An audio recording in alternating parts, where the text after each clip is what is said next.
तो मैंने सोचा कि चलो मेरे व्यस्त दिनचर्या के हिसाब से मैं भी कुछ अनुष्ठान करूं।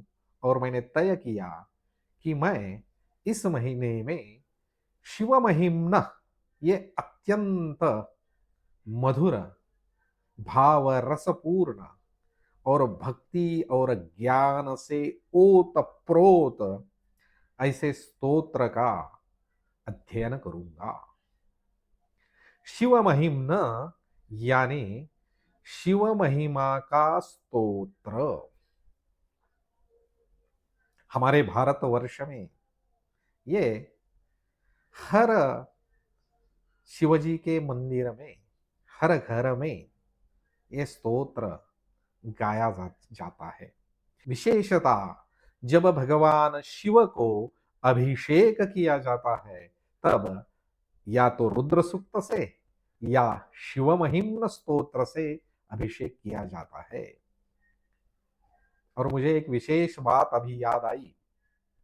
तो स्वामी विवेकानंद ने जो सर्वधर्म परिषद में शिकागो के जो अत्यंत जग प्रसिद्ध व्याख्यान दिया था, पहला जो 4-5 मिनट का जो व्याख्यान था और जिससे वो सुप्रसिद्ध हुए, उस व्याख्यान में स्वामी जी ने इस शिव महिम्न के कुछ पंक्तियों का उद्धरण और संदर्भ दिया था।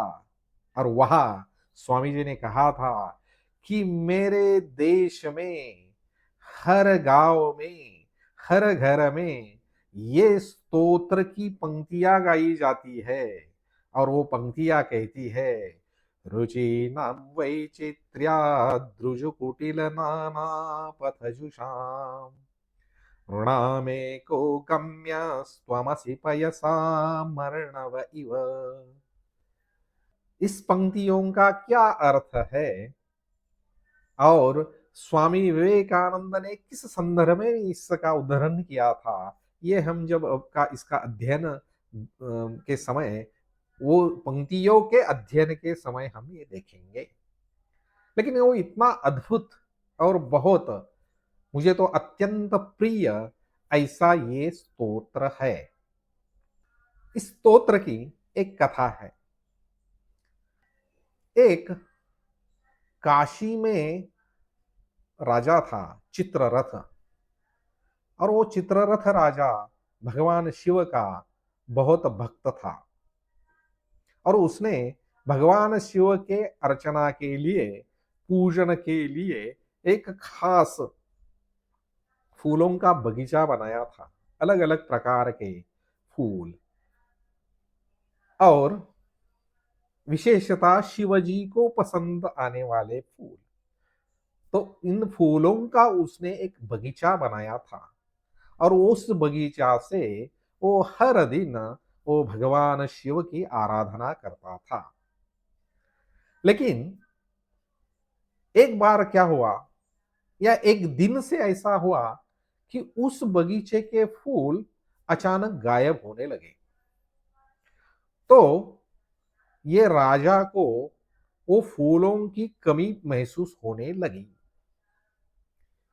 उसने उसने उसको उसके सुरक्षा कर्मियों ने, और उसने बहुत तलाशी ली कि ये कौन ये बगीचा में के फूल लेके जा रहा है। लेकिन किसी को पता नहीं चलता था।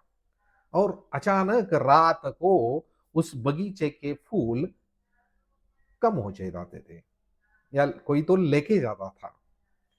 तो ऐसी कथा है कि एक पुष्पदंत नामक गंधर्व, जो भी शिव का भक्त था, वो उस फूलों को चुरा के लेके जाता था, और शायद भगवान शिव को ही अर्पण करने के लिए। तो उसको पकड़ने के लिए इस राजा ने एक युक्ति की। और उसने क्या किया कि जो शिव निर्माल्य होता है, शिव निर्माल्य यानी कि जो शिवजी के अर्पण किए हुए फूल और बिल्व पत्र, तो वो शिव को अर्पण किए हुए बिल्व पत्र और फूलों को, शिव निर्माल्य को उसने बगीचा में बिछा दिया सब जगह। जब ये पुष्पदंत गंधर्व जब ये लेने के लिए आया, चुराने के लिए आया फूल, तो उसका पैर उस शिव निर्माल्य पर पड़ गया। और जैसे ही उस शिव निर्माल्य पर उसका पैर गया, तो उसका सामर्थ्य, उसकी शक्ति का पतन हुआ। और वो भी शिव भक्त था, तो वो सोचा कि अभी मैंने तो शिव निर्माल्य का उल्लंघन किया है, उस पर मेरा पैर पड़ा है, तो अभी मुझे शिव को प्रसन्न करना है। और इसलिए शिवजी को प्रसन्नता देने के लिए, शिवजी को प्रसन्न करने के लिए इस पुष्पदंत नामक गंधर्व में जो स्तोत्र गाया, उस स्तोत्र का नाम है शिवमहिम्न। और ये अत्यंत अत्यंत मधुर और भक्ति और ज्ञान से परिपूर्ण ऐसा स्तोत्र है। और हम इसका भाव रस ग्रहण करेंगे।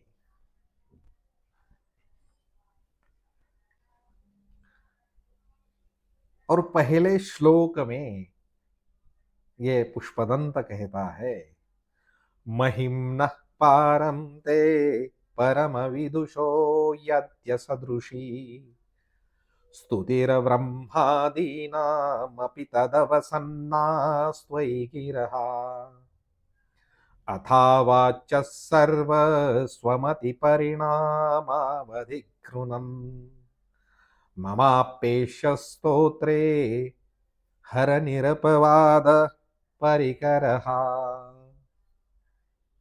तो पुष्पदंत इस पहले श्लोक में कहता है कि महिम्नः पारं ते, तेरा महिमा अपरंपार है, परम अविदुषो यदि असदृशी। ये तेरा अपरंपार महिमा अगर किसी अज्ञानी को समझ में नहीं आया और उसने आपका कथन गुण कथन किया, आपका स्तोत्र कहा, आपका गुण का वर्णन किया, उस महिमा का वर्णन किया, तो वो अयोग्य है, क्योंकि वो परिपूर्ण आपके महिमा का आकलन नहीं है। और उसके आगे फिर पुष्पदंत कहते हैं, स्तुतिर ब्रह्मादीनामपि तदवसन्नास्त्वयि गिरः। लेकिन ये नियम ऐसा लगाया कि जिसको आपके महिमा का परिपूर्णता से आकलन नहीं है, वो आपका महिमा कथन नहीं कर सकता, तो फिर ब्रह्मा जी भी इस काम के लिए अयोग्य हो जाएंगे। क्योंकि ब्रह्मा जी और उन जैसे ज्ञानी लोगों को भी आपके महिमा का परिपूर्ण आकलन नहीं है। और उसके आगे वो कहता है, अथावाच्य सर्वस्वमति परिणामावधिकृणन्।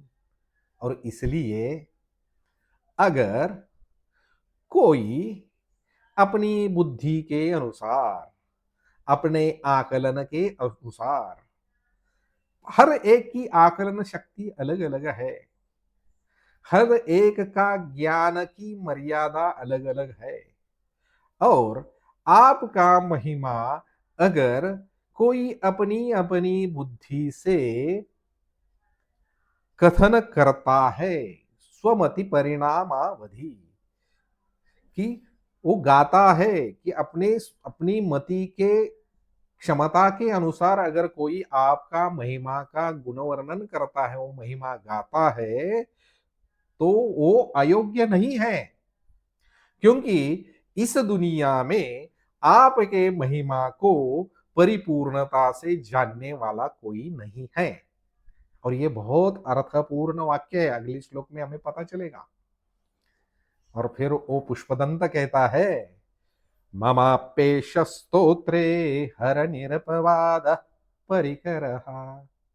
तो अगर ऐसा है कि अपने अपने कुवत से अगर कोई आदमी आपका गुणगान, कोई व्यक्ति आपका गुणगान कर सकता है, तो ये मेरा जो आपका इस स्तोत्र के माध्यम से गुण वर्णन, गुण कथन करने का या इस स्तोत्र के माध्यम से आपका महिमा वर्णन करने का ये जो मेरा प्रयत्न है परिकरहा, ये मेरा प्रयत्न है वो निरपवाद है, तो वो भी अयोग्य नहीं है। तो इसमें वह पुष्पदंत ये खुद की मर्यादा बताता है और शिव महिमा की महानता बना बताता है, क्योंकि ये शिव तत्व है, उसको परिपूर्णता से जानने वाला। और अब हम अगर तत्वज्ञान की दृष्टि से देखें तो जो शिव तत्व को परिपूर्णता से जानता है उसकी वाणी मौन हो जाती है।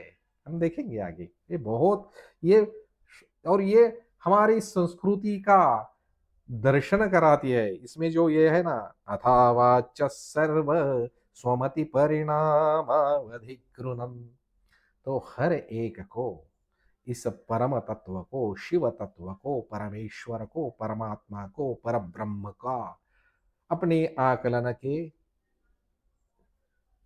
कुवत के अनुसार, क्षमता के अनुसार उसके गुण वर्णन करने की, उसकी धारणा करने की, उसकी आराधना करने का अधिकार है। और ये हमारे वैदिक हिंदू संस्कृति की सुंदरता और विशेषता है। दूसरे श्लोक में पुष्पदंत कहता है, अतीतः पंथानं तव च महिमा वाङ्मनसयोः, अतद्व्यावृत्यायं चकितमभिधत्ते श्रुतिरपि, स कस्य स्तोतव्य कतिविधगुणः कस्य विषयः, पदे त्वर्वाचीने पतति न मनः कस्य न वचः। तो इसमें पुष्पदंत कहता है, अतीतः पंथानम तवच महिमा वांग मनसयोः, वांग मनसयोः, आपका महिमा कैसा है कि जो वाणी और मन के पहुंच के बाहर है। शिव का महिमा यानी शिव तत्व का स्वरूप ज्ञान, और ये शिव तत्व का स्वरूप ज्ञान कैसा है कि ये मन और वाणी के पहुंच के बाहर है। क्योंकि मन इसके द्वारा संपूर्ण विश्व का ज्ञान होता है, मन को और इंद्रियों को। और वाणी क्योंकि ये मन बुद्धि या इंद्रियों का, क्योंकि शिव तत्व ये मन बुद्धि और इंद्रियों का विषय नहीं है। ये शिव तत्व एक दृश्य वस्तु नहीं है। ये शिव एक शिव तत्व या भगवान शिव ये कोई इंद्रियों से मन से ग्रहण होने वाली दृश्य वस्तु, जिसको अंग्रेजी में कहते हैं ऑब्जेक्टिव, ऑब्जेक्ट, ये ऑब्जेक्ट नहीं है इस दुनिया का। तो इसको मन और बुद्धि से कैसे ग्रहण किया जा सकता है? और जो मन और बुद्धि से ग्रहण नहीं हो सकता है परिपूर्णता से, तो उसको वाणी से कैसे प्रकट हो जाता कर सकते हैं? इसलिए जो इस शिव तत्व को परिपूर्णता से जानता है शिव स्वरूप से, और वो कैसे जानता है? सब्जेक्टिवली, अपने आत्म स्वरूप में, तो अपने आप उसकी वाणी मौन हो जाती है। भगवान शंकराचार्य एक स्तोत्र में बहुत अच्छा लिखते हैं कि मौनम व्याख्या प्रकटित पर ब्रह्म तत्व युवानम, ये पर ब्रह्म तत्व की व्याख्या कैसी हो रही है? मौन से हो रही है। वो अलग स्तोत्र है, लेकिन इसलिए यहां पुष्पदंत कहता है कि तेरा महिमा ये वाणी और मन के पहुंच के दूर पहुंच के बाहर है। उधर आपके स्वरूप तक, आपके महिमा को परिपूर्णता से जानने के लिए ये वाणी, कथन करने के लिए वाणी, और उधर पहुंचने के लिए ये जो मन है, ये मन असक्षम है। अतद्व्यावृत्यायं चकितमभिधत्ते श्रुतिरपि। और आगे पुष्पदंत कहता है, तत्व्यावृत्या यम, और जिसका वर्णन करते समय, जिस शिव तत्व का, जिस पर ब्रह्म स्वरूप का, जिस परमात्मा का, उसके स्वरूप का वर्णन करते समय वेदवाणी भी, श्रुति ही अपि, श्रुति मीन्स श्रुति यानी वेद, श्रुति ही अपि, श्रुति भी, वेद भी कहते हैं न इति, न इति, न इति, नेति नेति, ये ऐसा नहीं है, वो ऐसा नहीं है, वो वैसा नहीं है। तो ये शिव स्वरूप का, शिव महिमा का, शिव तत्व का वर्णन करते समय श्रुति भी, वेद वाणी भी बोलती है कि ये नहीं, वो नहीं, ये नहीं, ये नहीं, ये नहीं, नेति नेति नेति। सकस्य स्तोतव्य कतिविध गुण कस्य विषयः। और ऐसा जो मन इंद्रियादि के पार है, मन इंद्रियों के बाहर है, वो सकस्य स्तोतव्य, और उसका कैसा गुणगान कर सकते हैं शब्दों से। जो शब्दातीत है, जो शब्द के पहुंच के बाहर है, उसका वर्णन कैसा कर सकते हैं। इस विश्व में के किसी भी दृश्य वस्तु का हम वर्णन कर सकते हैं, लेकिन जो इस विश्व की दृश्य वस्तु नहीं है, किंबहुना जो इस दृश्य वस्तु को जानने की शक्ति प्रदान करता है, ऐसे चैतन्य स्वरूप, चिदानंद स्वरूप शिव को, उसको कौन कैसा, उसका स्तोतव्य हो गया, उसका कौन स्तुति और कैसे कर सकता है। कतिविध गुण कस्य विषयः, कस्य विषयः, क्योंकि वो ऑब्जेक्ट ही नहीं है, उसको जानने वाला, क्योंकि जानने की शक्ति उससे आ रही है। एक छोटा सा उदाहरण, कि हमारा आंख को हम हमारी आंख से नहीं देख सकते हैं, वैसे इस विश्व का ज्ञान जिस ज्ञान स्वरूप से होता है, उसको इस इंद्रियों से हम देख नहीं सकते, जान नहीं सकते हैं। तो अगर ये दृश्य वस्तु ही नहीं है, तो इसका वर्णन कौन कर सकता है, और इसका फिर वर्णन कोई कर नहीं सकता है, तो इसका स्तोत्र कौन गाएगा। कस्य विषयः, यानी इसका गुण का वर्णन कौन कैसे करता है। तो बहुत बहुत सुंदर स्तोत्र है ये। और फिर भी अभी ये हमारी हिंदी संस्कृति की बात आती है यहाँ, कि उस सब को समझने के लिए, मीन्स निर्गुण निराकार निरंजन निर्वेश, ऐसी परब्रह्म परमात्मा परम सत्य शिव की सगुण साकार सविशेष और सुंदर रूप में उपासना करने का जो हमारा तंत्र है ना, हमारे संस्कृति का, वो समझने के लिए सूक्ष्म बुद्धि और प्रचंड श्रद्धा की आवश्यकता है। और ये अगले पंक्ति में ये पुष्पदंत कहता है, पदे त्वर्वाचीने पतति न मनः कस्य न वचः। लेकिन पदे तु अर्वाचीने, लेकिन ये भगवान, ये शिव स्वरूप चाहे हमारे मन बुद्धि इंद्रियों के विषय का वस्तु नहीं है, तो इसके कक्षा के बाहर है, लेकिन ये परम ब्रह्म परमात्मा, ये शिव स्वरूप, ये इस विश्व के माध्यम से हमें हमारे सामने अवतीर्ण हुआ है।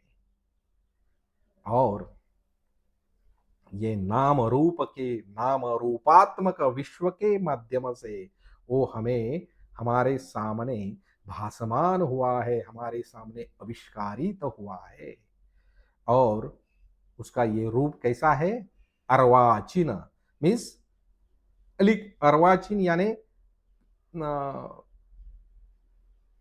इधर का मीन्स मराठी में उसके कहते हैं अलीकडला, अलीकडला और पलीकडला। तो उसका जो निर्गुण निराकार रूप है वो पर है। और सगुण साकार, पहले सगुण निराकार और उसके बाद सगुण साकार, ये उसका अर्वाचीन रूप है। तो वो निर्गुण निराकार परमेश्वर पहले हमारे शास्त्र कहते हैं, हमारे वेद कहते हैं, हमारे संत कहते हैं कि वो निर्गुण निराकार ईश्वर पहले शब्द के रूप में प्रकट हुआ, ओम। और वो कैसा है? ये नाम है भगवान का, ये परम सत्य का। और वो सगुण निराकार है। और वही तत्व फिर हमारे सामने शिवजी या विविध अवतारों के रूप से या संपूर्ण विश्व के रूप से हमारे सामने सगुण साकार रूप में अवतीर्ण हुआ है। और उसका ये सगुण निराकार नाम रूप और ये रूप रूप एक नाममय जो सगुण निराकार ऐसा शब्द रूप है उसका, और सगुण साकार उसका मूर्त रूप है। ये उसका अर्वाचीन रूप है। और वो इतना अद्भुत है कि ये सगुण साकार रूप भी उसका और सगुण निराकार रूप भी उसका इतना मधुर है, इतना सुंदर है कि उसके उसमें किसकी वाणी उसमें पतति न मन कस्य न वचः, और किसके मन और किसका वाणी उस अर्वाचीन पद पे, वो अर्वाचीन रूप के चरणों में नहीं गिरेगा। इस वो भी उसके निर्गुण निराकार रूप का वर्णन नहीं कर सकते हम, लेकिन उसके सगुण निराकार और उसके सगुण साकार रूप का हम वर्णन कर सकते हैं। और वो सगुण साकार रूप जो है और सगुण निराकार रूप है, वो हमारे वाणी और मन के कक्षा में है। और ये बहुत अर्थपूर्ण है। ये हमारे सब स्तोत्र है ना, ये हमारी हिंदू संस्कृति, ये ऐसा नहीं है कि जो ऊपर ऊपर से देखते हैं तो बोलते हैं यार इसमें कितना भगवान है, कितना ये है, लेकिन ये उसका अर्थ यहाँ प्रकट हुआ है कि ये भगवान का आविष्कार है। और इस सगुण साकार रूप में क्या है कि कुछ लोग हैं, इस सभी परंपरा में है, अपने वैदिक परंपरा में भी आर्य समाजी लोग हैं, इस्लाम को अनुयायी करने वाले हैं, अपने हिंदुओं में भी जो सिख सांप्रदायिक लोग हैं वो भी परमेश्वरा की सगुण मूर्ति को नहीं मानते हैं। या बहुत लोग हैं कि जो जो बोलते हैं कि हम ईश्वर निर्गुण निराकार है, वो मन इंद्रियों के परे है, तो हम उसकी मूर्ति नहीं बनाएंगे, हम उसका सगुण रूप नहीं बनाएंगे, उसकी मूर्ति की हम आराधना नहीं करेंगे, क्योंकि अगर हम मूर्ति की आराधना करेंगे तो वो उसका अवमान हो जाएगा या गलत है। लेकिन इस स्तोत्र में पुष्पदंत ने अच्छी तरह से समझा है। और ये मेरा भी ये कहना है, एक से मेरा इस पर बहुत वाद भी हुआ एक कि अरे आपने ठीक है, आपने भगवान का सगुण साकार रूप नहीं बनाया, लेकिन उसको अपने नाम दिया ना, तो नाम भी ये भगवान की अव्यक्त मूर्ति है। नाम कानों से श्रवण किया जाता है, तो जो नाम उच्चार करने से उसको हमें भगवान की हमें उस परम तत्व का स्मरण होता है, वो हर एक शब्द भगवान का नाम है। जिस शब्द से हमें उस परम सत्य परमात्मा की, उस शिव तत्व की, उस परमेश्वर की, उस नारायण तत्व की हमें स्मरण होता है, या उस तरफ जो शब्द निर्देश करता है, वो परमेश्वर का नाम है। फिर उसके कोई राम कहे, कृष्ण कहे, शिव कहे, अल्लाह कहे, गॉड कहे, कुछ भी कहे। लेकिन ये जो मूर्ति पूजा विरोधक लोग हैं, उनको मेरा कहना है कि भाई आप ये गलतफहमी में हैं कि आपने भगवान की मूर्ति नहीं बनाई। अरे आपने नाम रूप मूर्ति बनाई, क्योंकि नाम मूर्त है, नाम शब्द रूप है, तो वो मूर्ति ही है। वो सगुण निराकार मूर्ति है। जब आप भगवान का नाम लेते हैं ना, तो आप भी ये गलत फहमी में मत रहो, आप भी मूर्ति पूजक है। क्योंकि जो साकार मूर्ति है उसका मीन्स इस विश्व में जो कोई भी रूप है, उस रूप में अगर हमें उस रूप का दर्शन करने के बाद अगर हमें वो उस परम तत्व का स्मरण होता है, तो वो परमेश्वर का सगुण रूप है और ऐसी कोई भी मूर्ति वंदनीय है। वैसे जो कोई भी शब्द श्रवण करने से हमें उस परम तत्व का स्मरण होता है, वो हर एक शब्द उस भगवान का, उस परम तत्व का नाम है। वैसे ना उस परम तत्व को कोई नाम दे सकता है और रूप दे सकता है। इसलिए हर एक नाम और हर एक रूप भी उसका रूप है। ये समझने के लिए थोड़ा सा चिंतन, सूक्ष्म चिंतन करना पड़ेगा। तो इसलिए इस स्तोत्र में भगवान पुष्पदंत कहता है, पदे त्वर्वाचीने पतति न मनः कस्य न वचः। तेरा जो निर्गुण निराकार जो सत्य स्वरूप है वो मन वाणी के परे है, लेकिन तेरा जो सगुण साकार रूप है, आपका जो अवतीर्ण हुआ जो सगुण साकार रूप है या सगुण निराकार रूप है, मीन्स जो नाम रूप है और आपका जो मूर्त रूप है, वो उसमें कौन उसके पद कमलों पर, उसके चरणों पर, उस पर कौन नहीं पतती गिरेगा, कौन नहीं नतमस्तक होगा। ऐसा अत्यंत और अपना पूर्ण हमारा हिंदू धर्म का, हिंदू संस्कृति का पूरा भक्ति शास्त्र और नाना विध इतने मूर्तियों और इतने देव देवता, इस 33 कोटि देवता देव भी हमें कम है।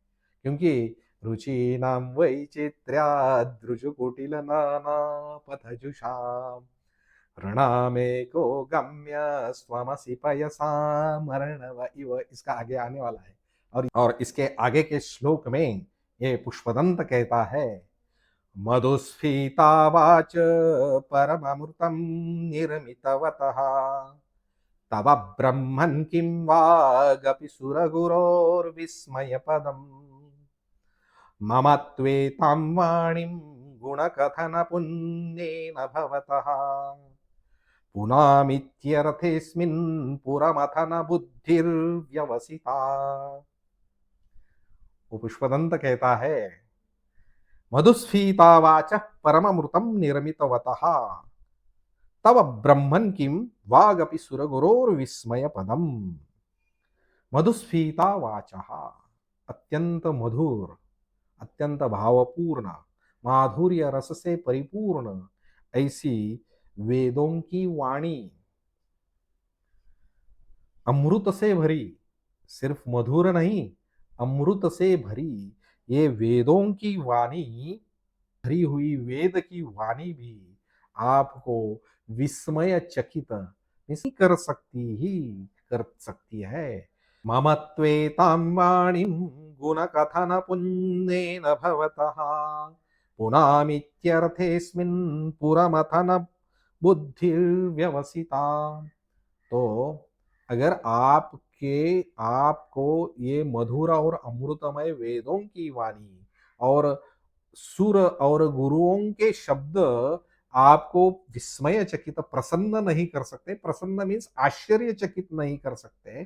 प्रसन्न तो कैसे भी शब्द भगवान शिव को कर सकते हैं, क्योंकि भगवान शिव का नाम है आशुतोष, जल्दी प्रसन्न होने वाला ये शिव का नाम है। तो मेरा ये जो अनुवाद या कथन करना कि आपको विस्मय चकित कर सकती है, मीन्स आपको इम्प्रेस प्रभाव कर नहीं कर सकती है। अगर ये वेदों की अमृतमय वाणी, मधुर वाणी भी आपको इम्प्रेस कर नहीं सकती है, प्रभावित नहीं कर सकती है, सुर गुरुओं की, देव और गुरुजनों की वाणी भी आपको प्रभावित नहीं कर सकती है, तो मैं अभी ये कोशिश कर रहा हूँ। क्या कोशिश कर रहा हूँ? ये मेरी बुद्धि है, ये आपको आपका गुण वर्णन करने की, आपका महिमा वर्णन करने की कोशिश कर रही है। और ये क्यों कर रही है? तो पुष्पदंत कहते हैं, पुण्य गुण कथन पुण्येन भवतः पुनामित्यर्थेस्मिन् पुरमथन बुद्धिर्व्यवसिता। हे पुरमथन, पुरमथन मीन्स यानी पुरमथन यानी त्रिपुरारी। तो हे पुरमथन, हे शिव, ये मेरी वाणी का ये जो प्रयत्न है, मीन्स मेरी बुद्धि इस कार्य में जो प्रवर्तित हो गई है, बुद्धि व्यवसिता, मेरी बुद्धि इस कार्य में जो प्रवर्तित हुई है, वो इस कारण से हुई है कि इस गुण कथन से मैं मेरी वाणी को पुनामी, मैं पवित्र करना चाहता हूँ।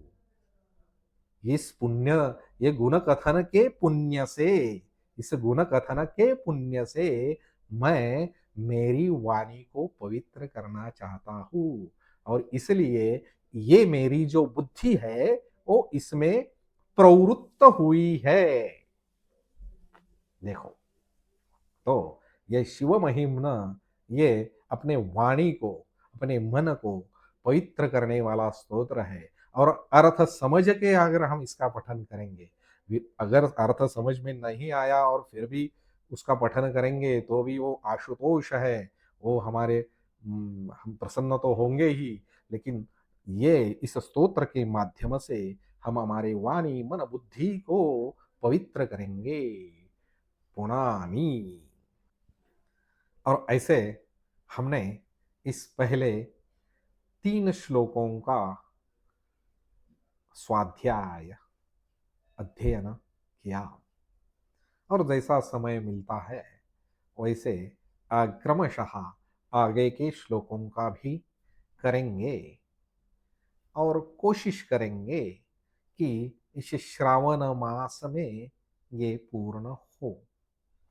देखते हैं कैसा समय उपलब्ध होता है। ओम